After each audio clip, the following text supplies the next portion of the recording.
Mega Bible quiz 2026 episode 90ലേക്ക് എല്ലാ പ്രിയപ്പെട്ട പ്രേക്ഷകർക്കും സ്വാഗതം. ബൈബിൾ പോർഷൻ പറയുന്നു 1 ദിനവൃത്താന്തം 19 മുതൽ 22 വരെ, അപ്പോസ്തല പ്രവൃത്തികൾ 1-ാം അധ്യായം. ഇതാണ് പോർഷൻസ്. എല്ലാവരും വായിച്ച് റെഡി ആയിട്ടുണ്ടാവുമെന്ന് കരുതുന്നു. ക്വസ്റ്റ്യനിലേക്ക് പോകുന്നു. ആദ്യത്തെ ചോദ്യം, ഞാൻ ഒരു പുരുഷനാണ്, എനിക്ക് 3 പേരുകളുണ്ട്, 3 പേരുകളും ഒരു വാക്യത്തിലാണ്, പേരുകൾ ഏവ? ക്വസ്റ്റ്യൻ റിപ്പീറ്റ് ചെയ്യുന്നു.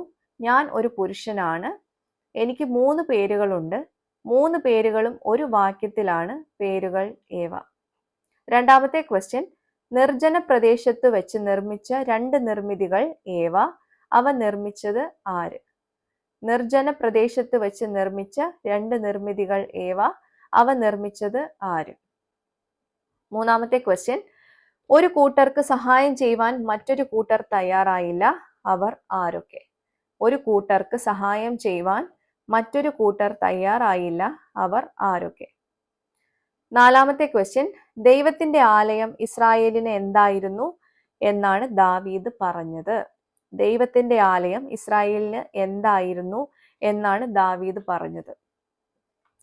അഞ്ചാമത്തെ ചോദ്യം, പുതിയ നിയമത്തിൽ ധാരാളം പ്രാവശ്യം എന്നെ കാണുവാൻ സാധിക്കും, എന്നാൽ പഴയ നിയമത്തിൽ ഈ പാഠഭാഗത്താണ് ആദ്യമായിട്ട് എന്നെക്കുറിച്ച് രേഖപ്പെടുത്തിയിരിക്കുന്നത്. ഞാൻ ഇസ്രായേലിനെതിരായി എഴുന്നേറ്റിട്ടുണ്ട്, ഞാൻ ആര്? ക്വസ്റ്റ്യൻ റിപ്പീറ്റ് ചെയ്യുന്നു. പുതിയ നിയമത്തിൽ ധാരാളം പ്രാവശ്യം എന്നെ കാണുവാൻ സാധിക്കും, എന്നാൽ പഴയ നിയമത്തിൽ ഈ പാഠഭാഗത്താണ് ആദ്യമായിട്ട് എന്നെക്കുറിച്ച് രേഖപ്പെടുത്തിയിരിക്കുന്നത്. ഞാൻ ഇസ്രായേലിനെതിരായി എഴുന്നേറ്റിട്ടുണ്ട്, ഞാൻ ആര്?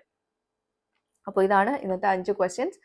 എല്ലാവർക്കും ക്വസ്റ്റ്യൻസ് വ്യക്തമായിട്ടുണ്ടാവുമെന്ന് കരുതുന്നു. ആൻസേഴ്സ് അയക്കേണ്ട രീതി അറിയാലോ. താഴെ കാണുന്ന വാട്സപ്പ് നമ്പറിലേക്ക് വിത്ത് റെഫറൻസ് ആണ് നിങ്ങളുടെ ഉത്തരങ്ങൾ അയക്കേണ്ടത്. ശരി ഉത്തരം അയക്കുന്നവരിൽ നിന്ന് ആദ്യം അയക്കുന്നവർക്ക് കൂടുതൽ പോയിന്റ്സ് ഉണ്ട്. അപ്പോൾ ആ പോയിന്റ്സ് നിങ്ങളുടെ ഫൈനൽ പ്രൈസിനെ ഡിസൈഡ് ചെയ്യാൻ ഹെൽപ്പ് ചെയ്യും. അത് കാരണം വേഗം നിങ്ങളുടെ ഉത്തരങ്ങൾ അയച്ചോളൂ. നാളെ ഇതിന്റെ ആൻസേഴ്സ് റിവീൽ ചെയ്യുന്നതായിരിക്കും. അപ്പോൾ അടുത്തൊരു വീഡിയോയിലൂടെ നമുക്ക് ഉത്തരങ്ങളുമായിട്ട് വീണ്ടും കാണാം. Till then it's me Angel signing off. Bye and take care.